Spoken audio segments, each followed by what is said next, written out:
Bismillah Rahman Rahim.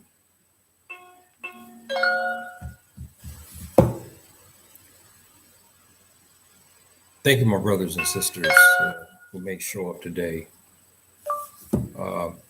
and those who will show up in the future. And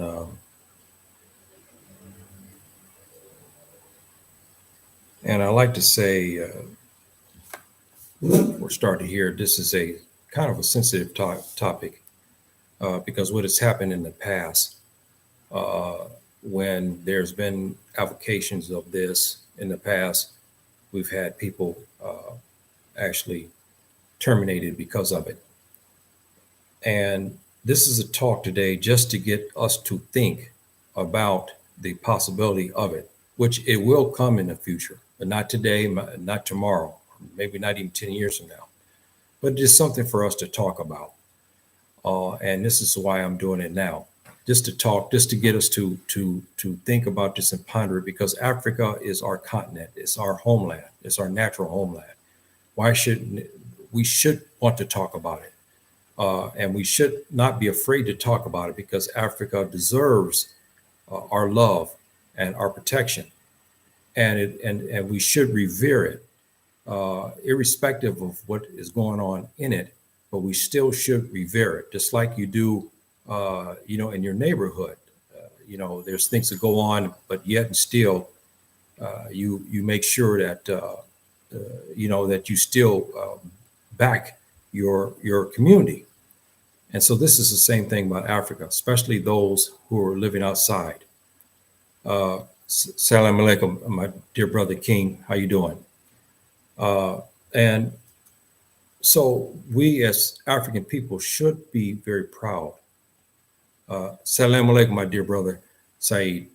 And we should be proud of our continent and look out for it and try to find ways to improve it, and try to find ways in order to get our diasporan brothers and sisters here to Africa, the deserving ones, not just everyone, but the deserving ones to come here. So with that said, United States of Africa, it's going to happen, my brothers and sisters. It's going to come. And we're going towards that direction. But the key is now is who should be the first president? Who should be the first president? And this is something, again, we're not talking about. No one talks about it, as though it's something it's so far-fetched. But this is not the case.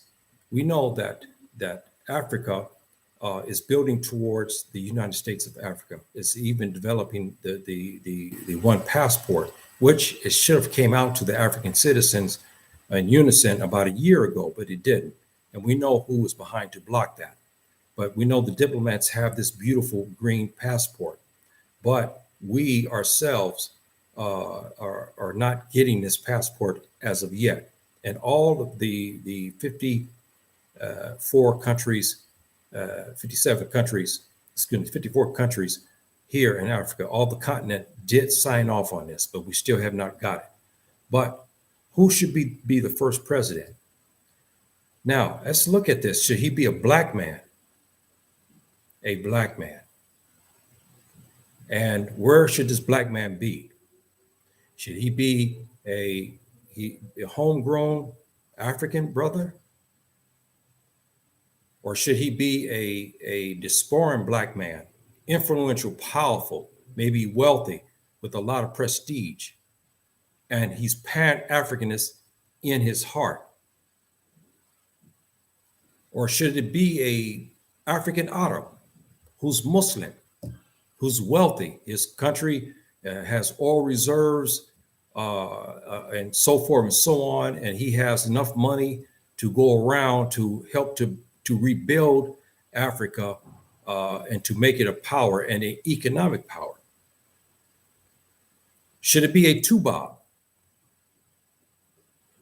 A Tubob from some past colonial powers whose his I guess his genre is that of controlling African states? These are questions that we have to ask. And then we have to ask a question. What language would our new president speak? Would he speak English only? Would he speak Lingala? Would he speak Swahili? Would he speak Arabic? Or will he speak all of these languages? We have to ask that question about this new president. What language will he speak? Which language should he have command of? Then we have to ask, which banking system will he employ inside the country in order to contain the wealth inside Africa and not let our resources get taken away as we see today. So those are some of the things that we should look at as far as the president, who this man should be. And also, I believe our first president should be very religious. Because why? The African people have always maintained some religious identity. And our greatest empires we had, even though we had some who were practicing traditional African religions, they were still powerful. But we know the most powerful, the most richest, the most encompassing ones were Muslims. We know this, and Black. We know this. We understand that. We know that. So these are some of the questions that we should lay out about who the first president should be. And this first president has to make sure that he is not bought and sold, okay? That he's not a down the river Negro. You know what I mean? Where he's catering to the Tubab and their governments. He's got to be independent of this. This is important. Our new president has to be independent of them. He cannot have skeletons in his closet, so to speak, where the Tubab can come and needle him and say, look, I know what you've done. You took 100 million from your people. It's in the Chase Bank here in New York City. If you don't do what I tell you, I'm going to expose that. We got to have a president who's not corrupted. We got to make sure that he is not. He's a free man. He's independent of all of that. He's a Pan-Africanist. So now let's look at something about this. How do we come up with this thing about the United States of Africa? How did this come about? Well, we have to look first at our ancestral brother, Marcus Garvey. Marcus Garvey coined this term in a beautiful poem. If those have read it, it's called Hail, United States of Africa. He coined it, and the Pan-Africanists who learned from him adopted that. Salaam alaikum, my dear sister Amina. And so we know, Salaam alaikum, my dear sister Abina. So we know that he coined this term, and he dreamed of a united Africa with economic power. And matter of fact, there were some who were saying that perhaps if this came to fruition, that Marcus Garvey would probably be the first president of a united Africa. But we know that the colonials were still in power, and they were never going. You know what happened to Marcus Garvey, and you know what happened to all our leaders, our strong, powerful Black leaders, our sister brothers. We all know what has happened to them. They were exiled, or they were killed, or they were jailed. We know this. So those are the questions that we have. And so the concept that Marcus Garvey put forth was very interesting, and he coined that term. So Pan-Africanists, again, modeled themselves after what he said. And also W.E.B. Du Bois, he also advocated such a thing. And he was a Pan-Africanist as well. He advocated this because Africa cannot survive without the unification of it. And we know that because we see the trouble that we have now. We have resources. As we speak, our resources are flying out from us. We have human resources are still leaving the continent in a way of women being trafficked, as I've talked about, and nobody likes to talk about that. But we have human resources where they're going on boats and dying in the Mediterranean. And they're leaving. And we have other human resources who have made it, are now going to America. And you see they even reached South America. Some have even reached Mexico now from our continent here. So we're losing those people, and we're losing our brightest ones to the European market and the two-bob European, the two-bob American, and Canadian markets. So we have a exodus that's happening at a large scale. We have to have somebody who could bring those people back. And we got to have the right man to do it. Now, the old Organization of African States talked about this at one time, and they debated this subject, and they talked about creating this. But because of the dissension in it, you had the African Arabs who had their agenda, and then you had the Black Africans who had their agenda. And so each was vying for power in it, because they felt that if they controlled the Organization of African States, then they would control all of Africa. So again, the African Arabs felt that they should have been controlling it. The Black Africans said, and here's just the funny thing: the Black Africans, our brothers considered them not African. They considered them as Arabs, not African Arabs, but Arabs, interlopers who came across from the Middle East into Africa. And so they looked at them as foreigners. The African Arabs looked at the Black Africans as second class, not up to par to run Africa. Their countries marred into in fraud and so forth and so on. You had educational levels very low. You had unlettered. 70% of the population is unlettered. They looked at it this way. And as I talked last week, this divide continues today. And I said this: both have a disagreement, and both have a beef against the other, and both of them are right. Both have a right to talk against the other. But how we get them together is another matter. And the first president is going to have to be someone who can reach both, who can reach the African Arabs and also our Black brothers in the south of the Sahara. So we have to have this kind of man who could do this. And it's not going to be easy. It's not going to be easy. I'll give you what I think, but I'm just pointing these things out for us to think about. I see my dear sister Amina says, I believe Arabic should be the first language and each country add their other dialects. Okay, that's what she was saying here. I see my brother here, King, say, in my opinion, the new president would speak African, Swahili, and English. Yes, I kind of concur with you there too, my dear brother. I think so as well. And also, I see our brothers here say no tuba. I agree with you.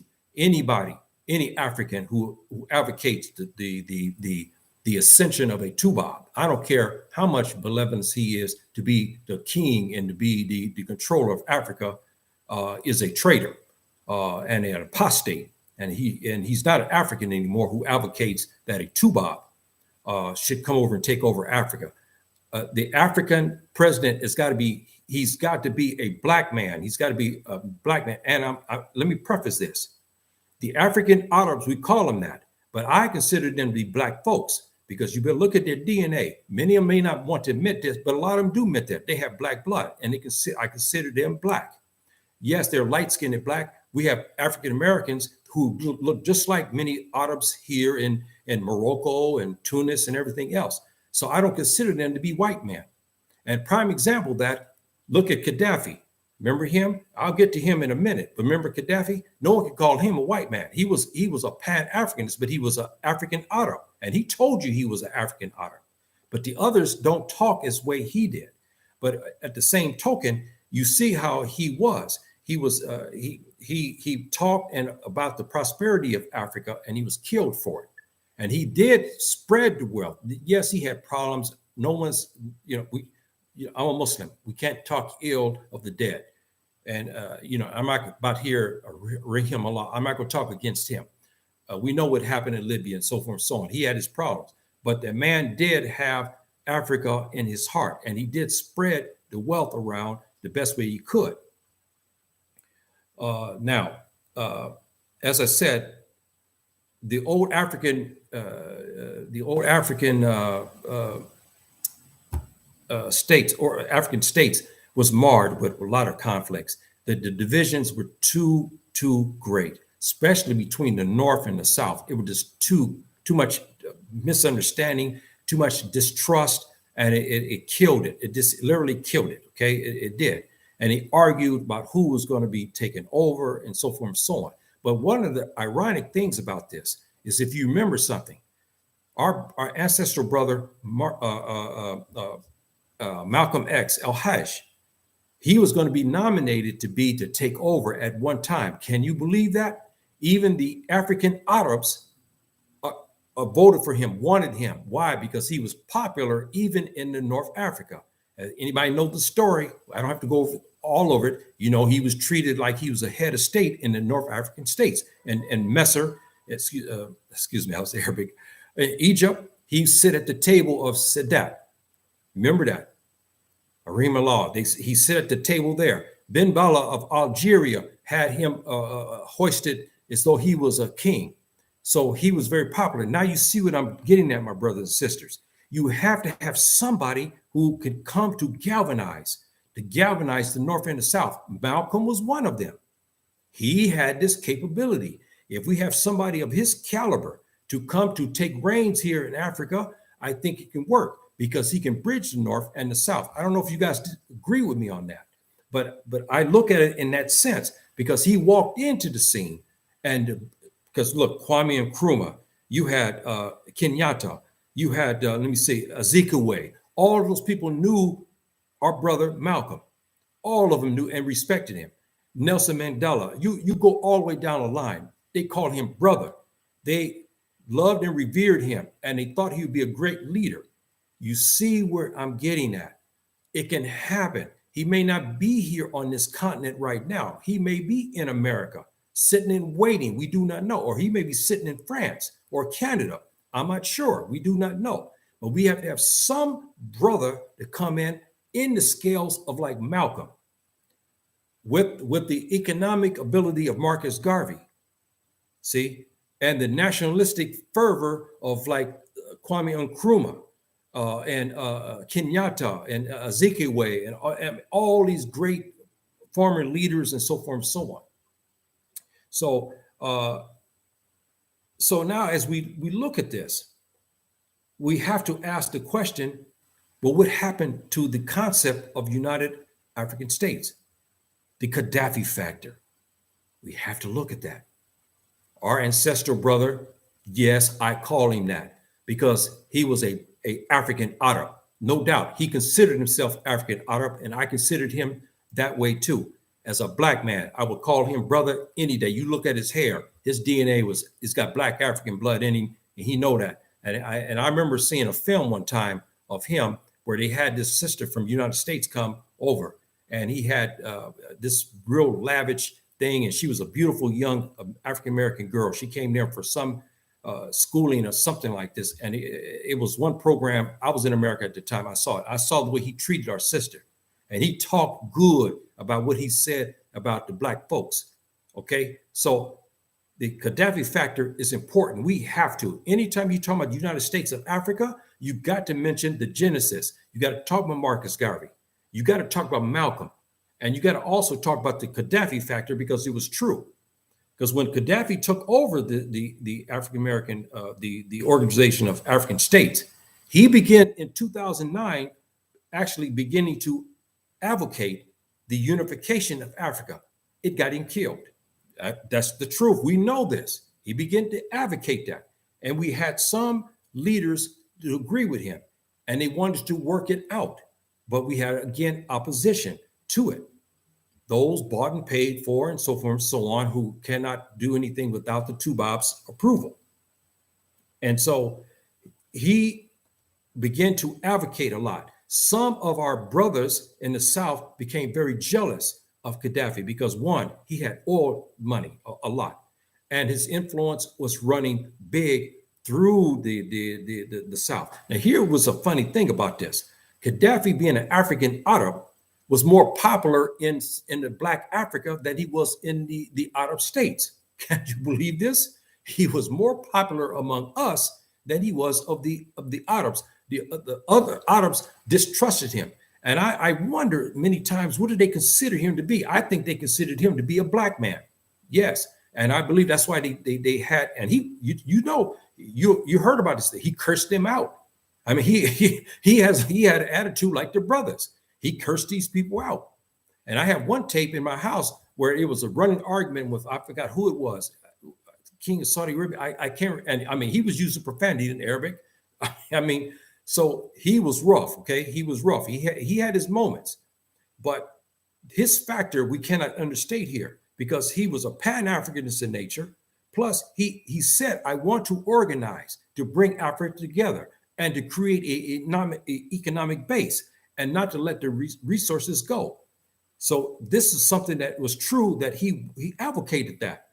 He also advocated the education and the religious structures to be empowered inside the United States, meaning Islam, Christianity, but of course, with Islam being the head because he was a Muslim. So we also know that he was pushing that. Also, this man spread the wealth through the Black African nations. He spread the wealth. So it got to the point that people felt that he advocated the United States of Africa and that he wanted to be the first president of it.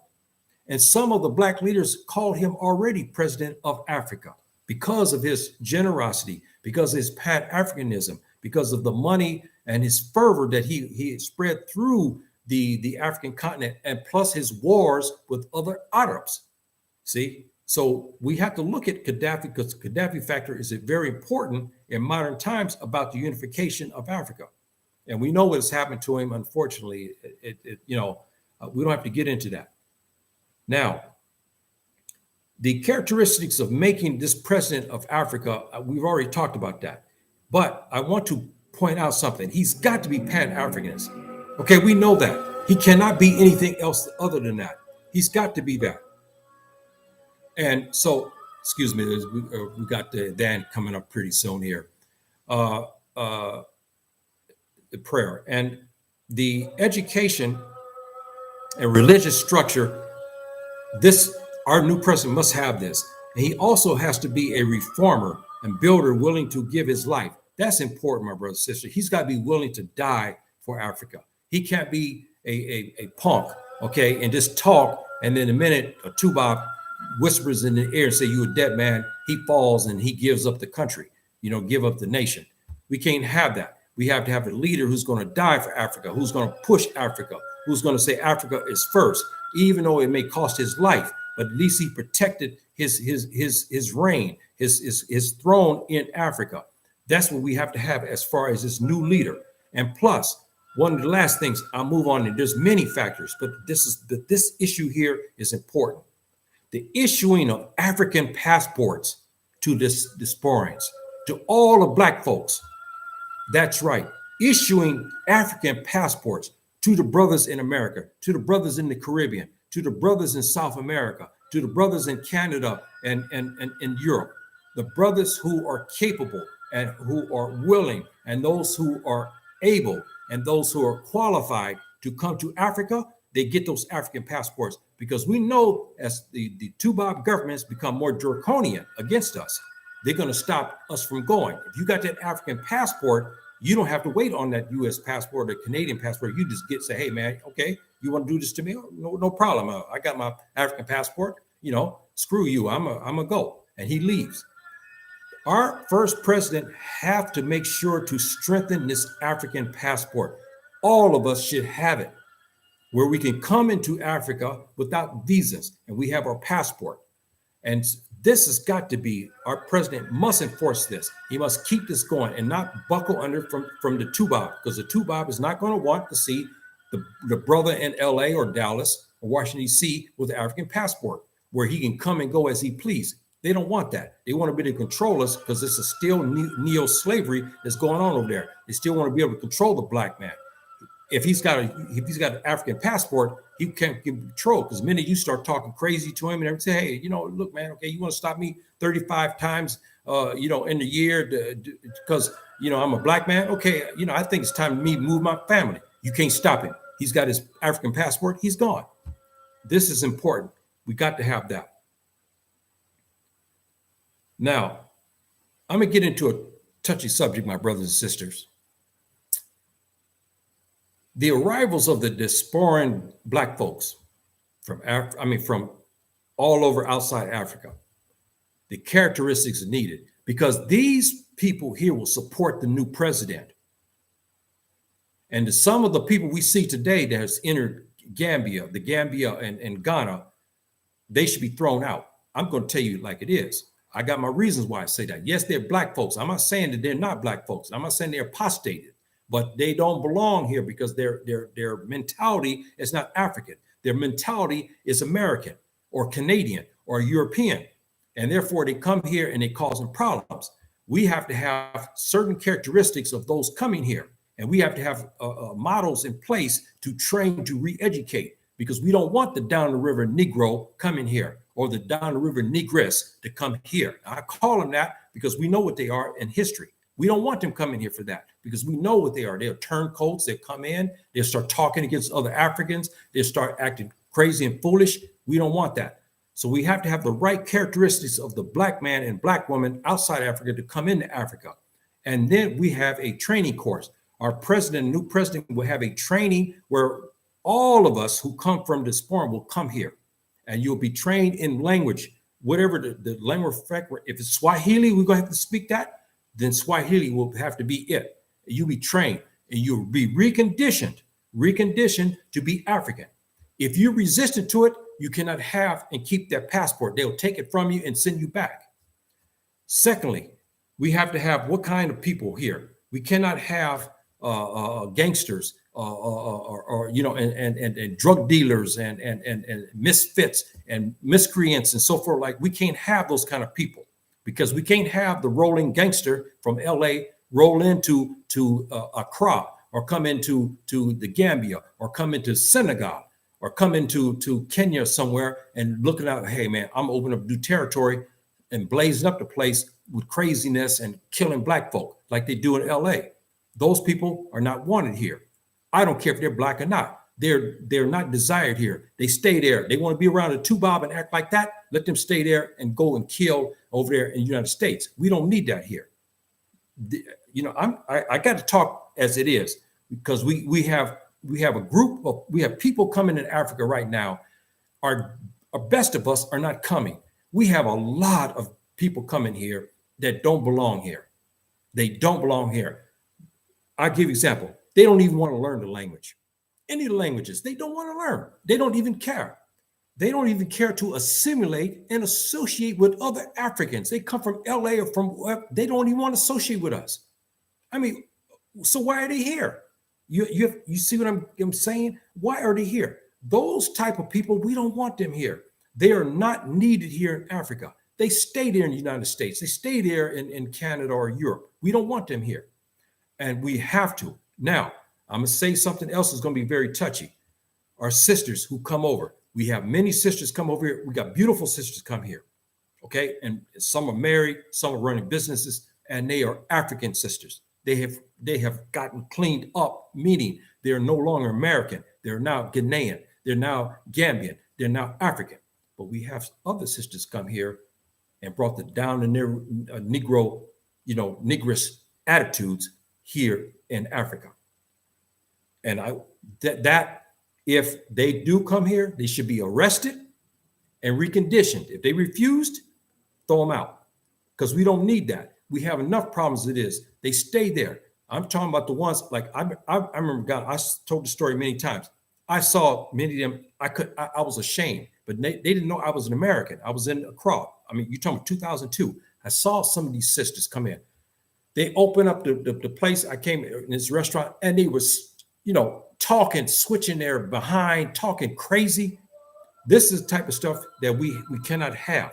Okay, we can't have these kind of sisters to come here, but we have them here, and we had some here in Morocco, but they got readjusted quickly and they left because they came here showing and acting crazy and stuff. The brothers came to him and said, "Hey, look, hey, this is not L.A. This is Morocco. This is African, Muslim state here. You can't do this. You got to go." So they left. Now, I'm not trying to say that the sisters not welcome. They are welcome. We have beautiful sisters who have adjusted. We got some in the Gambia who've got restaurants and they're doing well. We have some sisters in Ghana who are doing well. We got now sisters even in Rwanda are doing well. We want those kind of sisters here because they project the best example of what the Africans born in America especially can represent.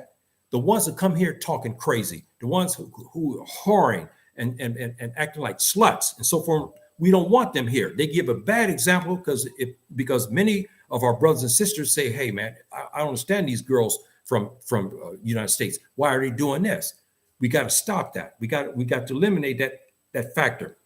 Now, the brothers coming from the United States, they cannot be. We don't want them to be pimps and pushers, and we don't want them coming here thinking that they're looking for new territory where they can go after the African women and impregnate them and then run out. We don't want those kind of brothers here either. So I have to bring out both sides of this, that the diaspora black folks that come here, they better be on their A game. Don't come here with why it was there, and you come over here and bring it here. We don't want it. We don't need it. Because if you look at all the African countries, more or less, you see the population, everybody's slow going, and you don't see a lot of talk. And all of a sudden you see an African American come.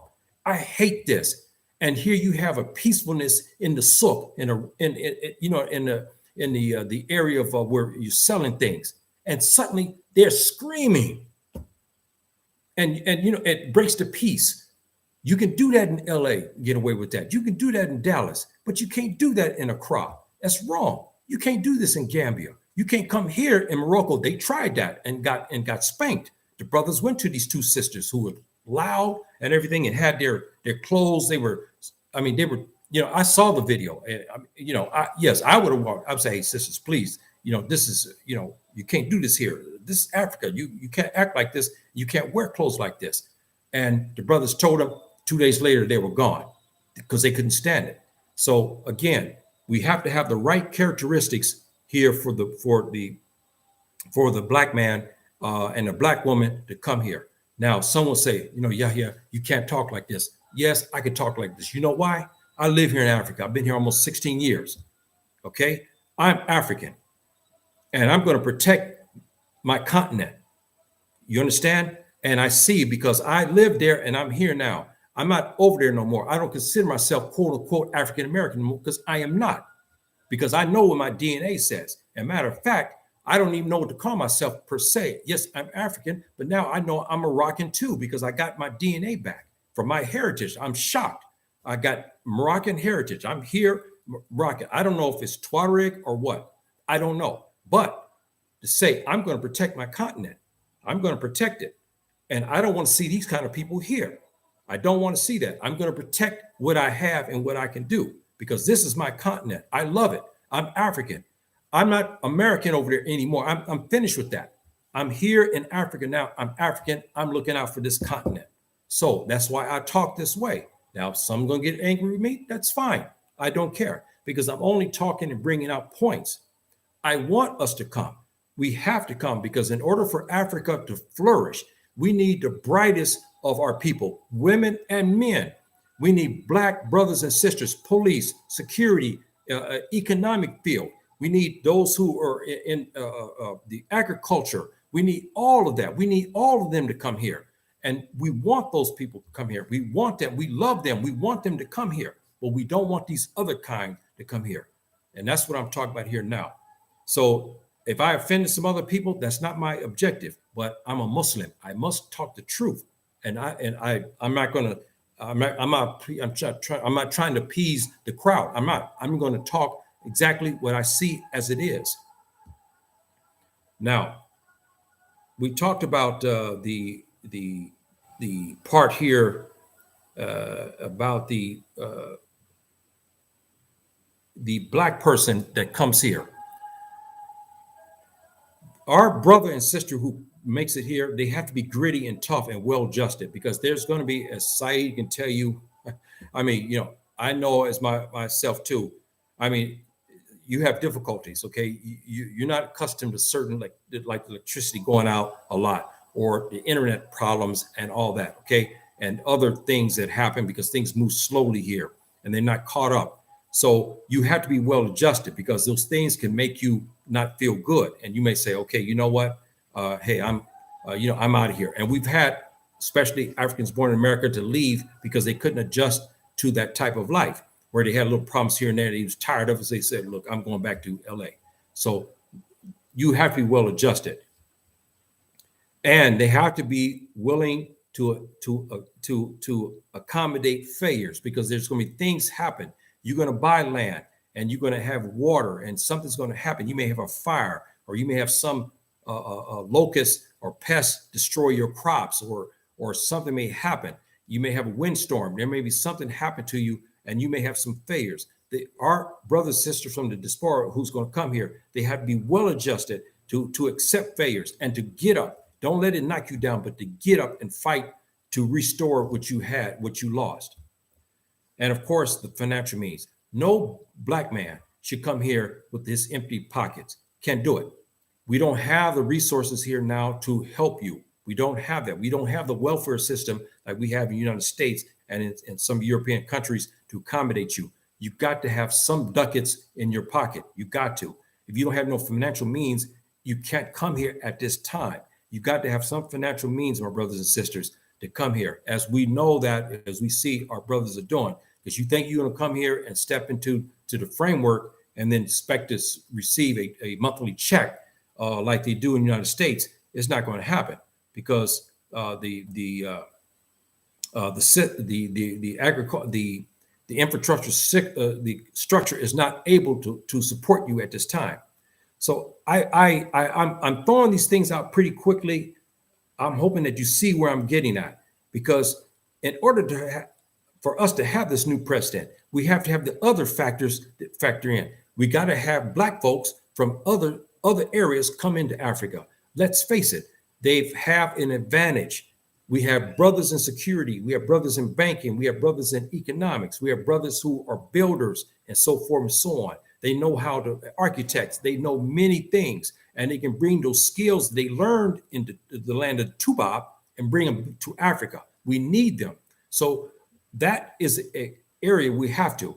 And our new president, he must be able to deal with the Tubab in his language and know his ways and means, but not succumb to it.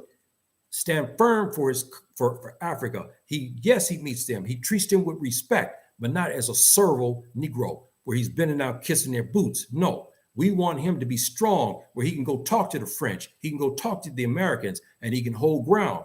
And he said, this is my land. This is where I'm going to run. This is my jurisdiction. I'm going to run it this way. That's how we want from our new president here in Africa. When this happens, inshallah ta'ala, it's going to happen. But maybe not my lifetime. I do not know. I'm hoping it does.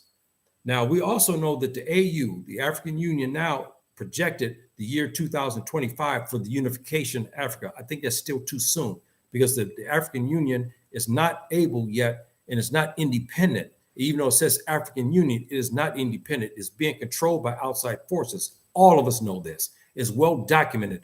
Even the Tubabs who are doing it have even told the truth against them by saying, hey, man, we control it. They're just puppets sitting in chairs. So we know that. But until they get together, this part, they're what can I say? They're detriment to us getting the states, to get a United African States. So they're not together yet, and they're not independent. That hurts us. Well, let me see what the brother says. Albina says, we don't want to learn the language and cultures. Yeah, you're right.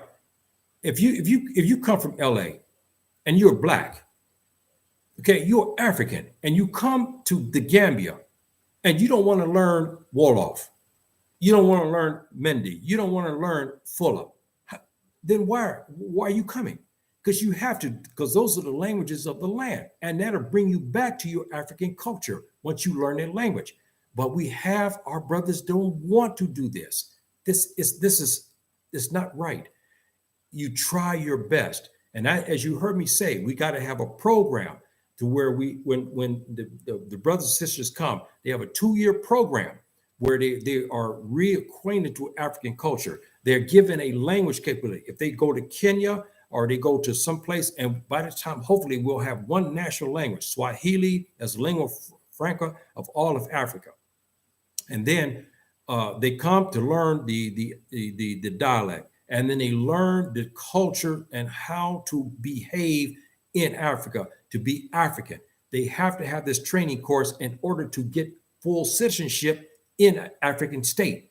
Yes, 2 years. You say, yeah, that's kind of rough. It should be 6 months. No, the adjustment period from a black man leaving LA to Africa is not easy. As Saeed could tell you, it takes a year or so. It's not easy. You don't adjust right away. I don't care how many books you read there in LA or Dallas or in Washington, D.C. You got to come on the ground to experience it first. And it takes you about a good full year to get fully acclimated into the system and to throw the chains and all the filth from what happened in the United States and get your mind right and get your health back. It takes you about a year, but the 2 years will give you so you'll be able to train, and then you have full citizenship, and then nobody bothers you anymore because now you've accommodated the brothers and sisters here. Now you are fully African, and especially the brothers and sisters. I would urge you to take your DNA test there if you can afford it, and learn where your ancestors came from and adopt that culture and language. If your DNA comes back to Gambia, you learn one of the language. If it comes back to Senegal, you learn Wolof, you learn Mandinka, or you learn Fula or something, Pular. I mean, you learn it. Whatever your DNA comes back to, if it comes back to Nigeria, there's many languages, as we know. I found out also in my heritage report, I have Yoruba blood from Nigeria. That's from my father's side.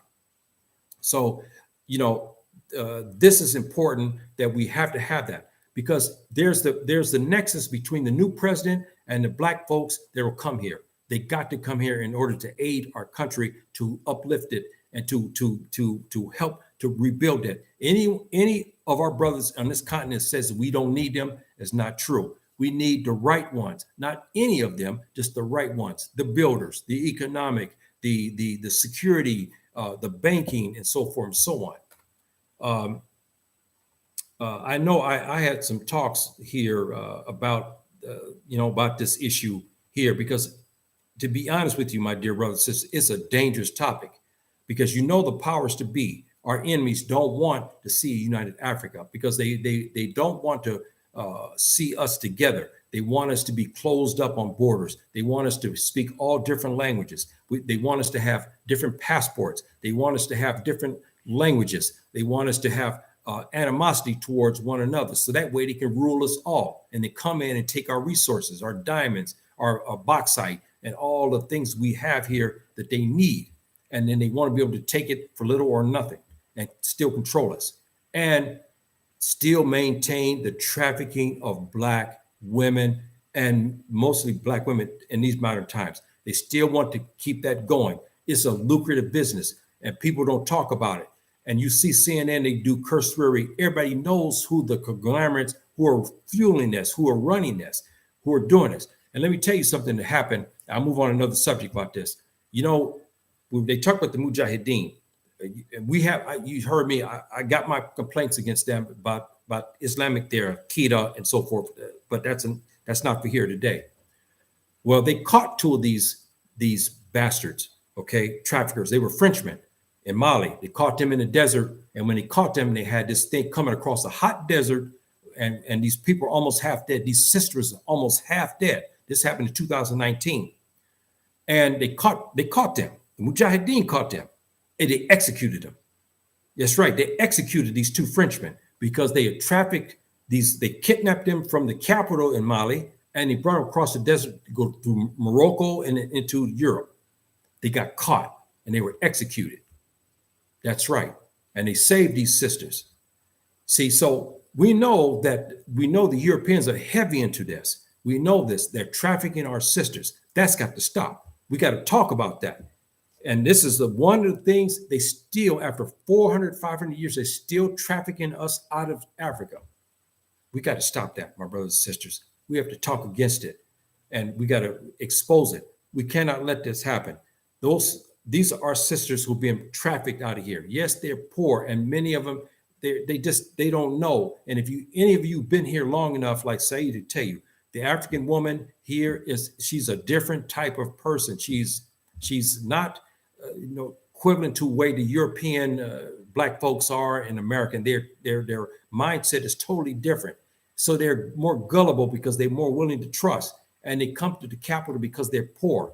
Maybe it's right, maybe it's wrong. I don't know. I'm not here to judge that. And they get kidnapped, and then they're taken by these two bobs, and they're taken into Europe, and some going in the Middle East. It's a shame, and we got to stop that. Now, let me talk about this part here. There was a new proposal in 2017 it was by the former president of Senegal. He again put this back on the burner to start again the thought of the United States of Africa, 2017, but it died. We have to ask questions. Who's killing these things? Who's killing it? We got to ask that question. And our brother Gaddafi, Rahimullah, what he said is something, it was very interesting about the United States of Africa. We have to think about that. You should read this communique that he wrote. It's very interesting. He wrote in Arabic. Very, very, very interesting. Very interesting. I have it right here. I'm looking at it right now.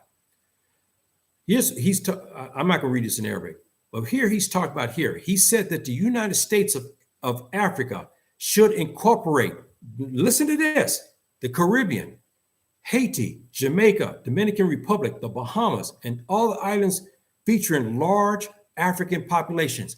What he wants to do is they'll be classified as part of the African continent. They'll have African passports, all the resources of Africa, like the United States does, like Puerto Rico and American Samoa and places like that. He wants to do that. He wanted to do that, should say, past tense, with our brothers in those places. Very interesting. He wrote this. He said again that the federation of our states here in Africa will extend to the Caribbean, to Haiti, Jamaica, Dominican Republic, and Bahamas, and other islands featuring large African populations. Interesting, my brothers and sisters. He advocated this, and they'll be part of the United African States umbrella. This is beautiful. He wrote this, but of course we know it didn't come to fruition because he was murdered. We know that, and we also had many jealousies of him and so forth and so on, and we know what happened in that. Now, another person I got to talk about. I know he's not popular, but there was a relationship between Gaddafi and the ex-president Mugabe. He's passed now, so we can't talk against him. I cannot as a Muslim. They had a mithaq, a kind of an agreement where they traded ideas, and they were pushing this United African States, because that the Tubab hated Mugabe. They hated him with a passion, and so they were pushing for this. And it's funny how people who push for this are either overthrown, or they jailed, or they exiled, or they murdered. That's why I say this is a dangerous topic, our brothers and sisters, because the powers to be don't want to see this happen. And when he wrote this treatise about Africa and giving the black people the passports and giving them African citizenship, is very noble, and I agree with him. But you notice something: he left out the Africans born in America. I wonder why. Think about it. Why did our brother Gaddafi leave out the African Americans? Think about that. He doesn't mention them here in his treatise. He didn't mention them. He mentions here others, but not them. They won't be included, but our new president will still give them a passport in time if they qualify according to what the new president has stated. If they qualify, then they'll get the passport and they come here. But Gaddafi wrote at this time that only certain ones should be able to have this. That's very interesting. And that's really about it in this regard. I covered quite a bit, and there's a lot. I mean, I can have another more classes on us talking about this, but I think everybody got the gist on this. And I brought this up because I heard talk the other day about the subject, and this person was told to shut up. Can you believe this? It was a black man here in Africa who was pushing this, and he was told to shut up. The Tubaab told him to shut up, and other Africans told him to shut up. Can you believe that? And he shut up. He stopped to talk because now we know what's happening. They're killing.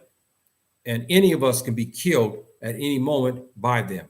We know that. We understand that. But me as a Muslim, I don't have to get into that. We have our remedies, and we know, and we expect things to happen in this dunya. But he pushed this, and when I heard it, I said, yes, we should talk about this. So that's why I'm pushing out here today to you to give you something to think about. Yes, you have your problems there in the United States. We understand that. But many of you are coming here to Africa now. This thing is going to happen. And I want to see the right brothers and sisters come here.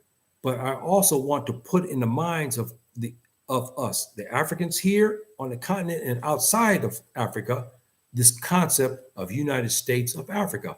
It's going to happen. And you should hope for it and wish for it. Now, what is my recommendation as far as the first president? And as I said earlier, my thought, what I think he should be. I believe, one, he should be a black man. Black man meaning anybody on the continent of Africa. The African Arab is not a white man. Sorry, I know some may think that he is not. I don't classify them as white. They're not. He can be an African Arab or a black man here or a black man who is powerful and influential in the diaspora where he is a Pan-Africanist at heart and that he can come here to galvanize the continent. This is my recommendation. Secondly, the man should be a Muslim. People say, oh, no, I'm Juju, I'm Obia, I'm this, I'm that, and so forth. So I'm Catholic. No. I'll tell you why. I explained this to you. Because the Muslim, if he understands the Islamic economic system. It works, my brothers and sisters. You do your research and why the Tubaab dismantles it. Because it works. And you have a good case even inside the United States at Devon Bank in Chicago. Why are they hovering around between 100 to 200% solvency? They run the Islamic banking system. And there are other ones. I think one in Atlanta, Georgia now. There's a couple other, I can't remember where they're at now. But these banks are solvent. The Islamic economic system is what gave the big, powerful African Islamic states their money and their power. This is what we have to incorporate. You say, yeah, no way. What has the democratic economic system brought us here? Corruption, and we always have failed currency all over the world now. It's happening everywhere because of the system that it runs. It doesn't work. We have incorporated it here in Africa. It doesn't work. The Islamic economic system works. It's proven and tested for many, many eras, and it's proven. And we have banks who are completely 100% Islamic because Subhanahu wa ta'ala blesses them. Those banks are solvent. And majority of the banks we have today are not solvent. You got to think about that. So that's my recommendation, is that he is a black man, of course, a black man, African Arab, black African, somebody from diaspora who's powerful. And he's Muslim, and he brings an economic system where he can empower all of us. If he's a black man and he brings the same economic troubles that we still see on this continent, it's not going to work. If he runs the American system, it's not going to work. If he runs the Chinese economic system, it's not going to work. We're going to have problems with that, and we won't be able to adjust. We'll be behind the 8 ball. The economic system that works is the what? Islamic banking system. It's proven, and we don't run it on interest. And anyone who studied that will see how beautiful the system works. We work that here in Morocco, not in our banks, but we have our brothers and sisters. I said that before. We have beautiful systems where we have brothers who have clout and money. They get this money and they give loans according to the Islamic system. And each one, there's categories. You may fit in one category or the other. And each one of these categories, you learn it. And they fall in that, they're given a loan. And this loan is not compounded with interest where it kills you off. We don't have that in Islamic banking. Plus, the Islamic banking will pool our resources. Our president will assure of the nationalistic fervor of our country, where we will protect our resources. Instead of us selling it for pennies, we sell our oil, we sell our diamonds, our bauxite, all that at market price, and bring the money back into Africa. We'll be so rich. The Tubab knows this. He understands this. That's why he works to fight it. He doesn't want that. He doesn't want to see us together. He doesn't want us to see us protecting our resources. He don't want to see that. Just think, my brothers and sisters, at market value, our oil, our diamonds, our gold, all the other minerals, things that they take out of here, they're taking out all kind of minerals. We start selling them at market price. Do you know how wealthy we will be? Every African will be able to put into a nice mansion with the money that we garnered from our resources. Every African will be living in prosperity from the money. If our new president is of that caliber, where the money comes into the country, it empowers us, enriches us, and then we use it here. And the Tubab can't walk in and take the resources or order us to sell our gold at pennies. So then he turns around and sell it there back in the United States for based on interest, and he makes billions off of it. This type of thing here, we will have our own. We will do it, and we will prosper. So I recommend that. Third, this new president's got to be educated. I'm sorry, he's got to be educated. You can't have him, he's unlettered, and so he's got to be educated, preferably in a system where he understands all. He understands the African because he's African. And plus he understands the Tubab, how he works, like Malcolm. You read how Malcolm was a very, very intelligent man. He understood the enemy because he studied them. He knew what they thought. He knew about them. He knew all their idiosyncrasies. This is what we have to have for the new president. He has to be like this. He has to understand the Tubab. He has to understand his brothers here in Africa. That's important. We got to have that in order for us to survive. So that's my recommendation, that the first president should be that. Now, let's give some kudos out. We got our brother president here in Rwanda who's talking good. Brothers and sisters there in the United States and Canada and other places, you should rethink. If you want to come to Africa, you should rethink this and go to Rwanda. We have many Africans born in America now are going there. They have transformed that country into almost an economic powerhouse. They got one of the cleanest cities, capitals in the world. Rwanda is up and coming, and their president is telling the Tubab in his face things that no other president on the continent is doing. Now, Ghana president, Adu, he's kind of talking some, but most of them don't talk much at all. But he do, and he talks it in an intelligent way. That man he could be a candidate because he speaks English as well, and he knows the Tubab. He's a very, very, very, very wise and very educated man. This is what we have to have for the new president of Africa. Our president there in Rwanda, he is something else. You should do your study on him. He just had it out with the French. He threw out the French language. It's no more going. It's over. Our brother said, "Hey, man, it's over. We're not doing this anymore." This is what we need. We have other African countries that are doing the same thing now. The French are throwing it out.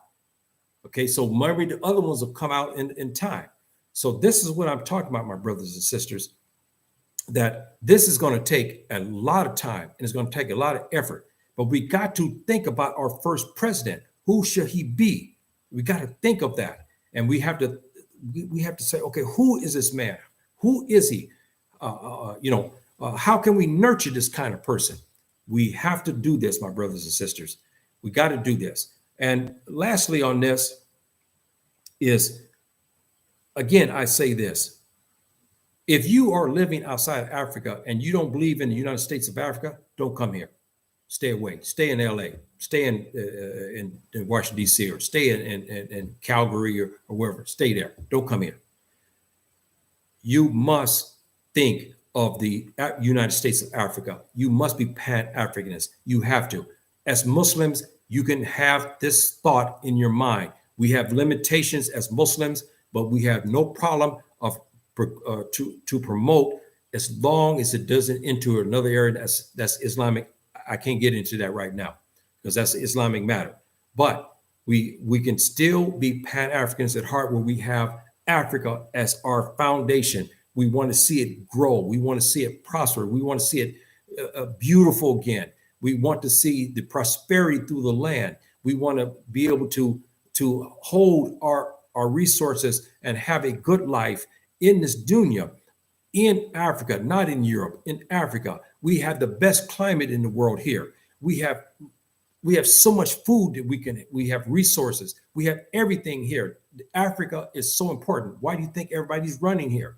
The only ones that seem like they don't think it's important is us black folks, but everybody else thinks Africa is important. That's why they run here. The Chinese running here. The Turks are now starting to come here. We see the Russians are running here. We know the Americans. We know the French. We know the British. All of them are coming. The Canadians, the Australians. Everybody's coming here. Why? It's not because they love black people. It's because of what they can take from it. You got to remember that, my brothers and sisters. Think about that. And I'll look at here some of the things that was said here. Yes, my brother King here, he talks about Malcolm X and Marcus Garvey. It's true. Yes, you're right. I agree with you. We have to have this type of person who encompasses all of the good of Marcus Garvey, Kwame Nkrumah, Malcolm, and other powerful black leaders we had in the past. This new president's got to be something else. He's got to be a better grade a person. He's got to have all of these qualities in order to run a place this big. He's got to have that. And also here, let me see, we got who else we have here? We got my brother again, King. He said that about the African passport. The African passport is important, my brothers and sisters. I mean, that is a lifeline. Our brothers and sisters in the diaspora should have this passport. All our brothers here in Africa should have that as well. That passport will gain strength and power in it. Believe me, when it happens, it will gain strength and power. It'll be one of the most powerful passports, especially when our resources are honed in here and our economic base is very powerful. This passport will go a long way where everybody accepts us anywhere we go. And this is what we want. So I agree with you, my brother. This is true. We should have this. And our brother here, Abodi, said that we should be re-educated. Yes, I agree with him. We should be re-educated. All of us, even the Africans on the continent, should be re-educated again to think positively and to think about the African values, reincorporate those values, get re-educated on the African systems. We have to have that. The brothers and sisters outside Africa have to be re-educated. They have to be thrown all this Negroism down the river, Negroism out. They have to be re-educated and brought back to the African culture. They have to be made Africans again. Even if they are in the United States, they have to be brought back to Africa and with an African mindset, even if they can't come here at this time. That's important. The re-education has to be done here on the continent and in America and outside, in Jamaica, Haiti, all the places where the brothers are at, Trinidad, Tobago, all those places. There's got to be a re-education system. And one of the most important factors of that re-education is an African dialect. And we've already now nominated Swahili.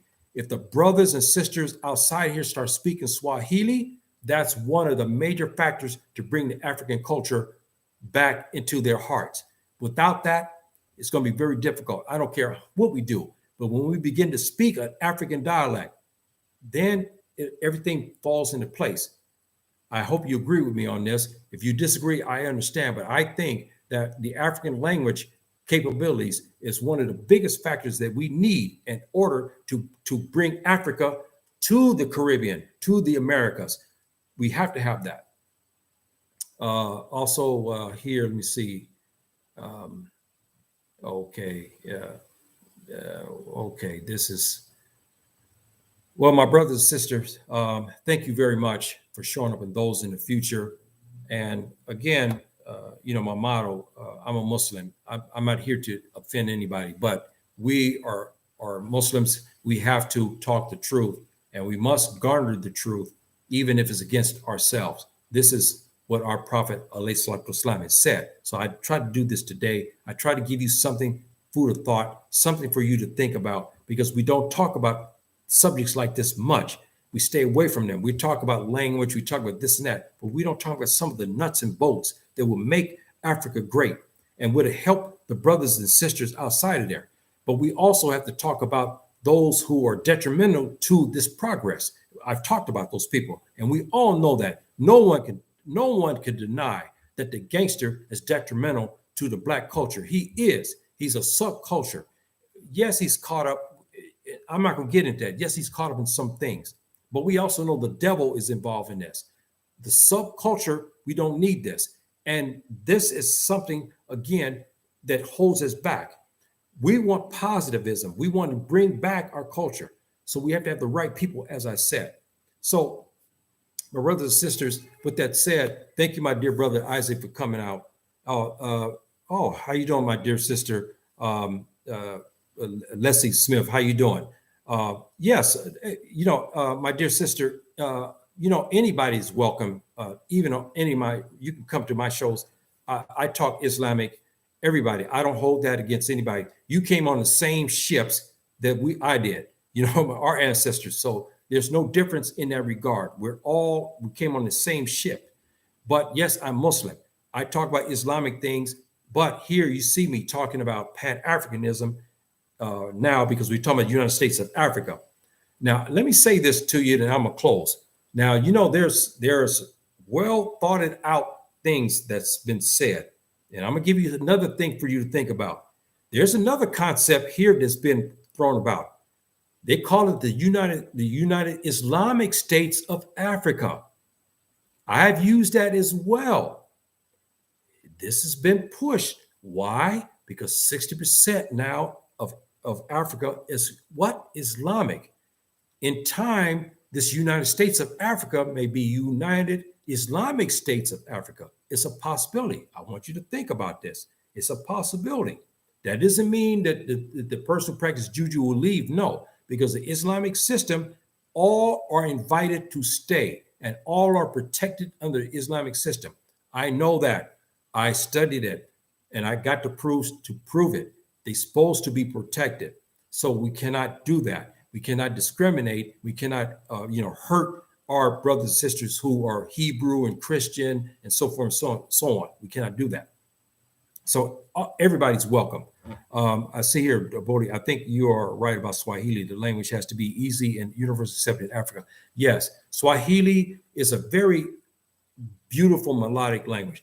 Saeed, if he's still here, he can probably attest to that. And my brothers and sisters, the ADDI, you look this up in Google, ADDI.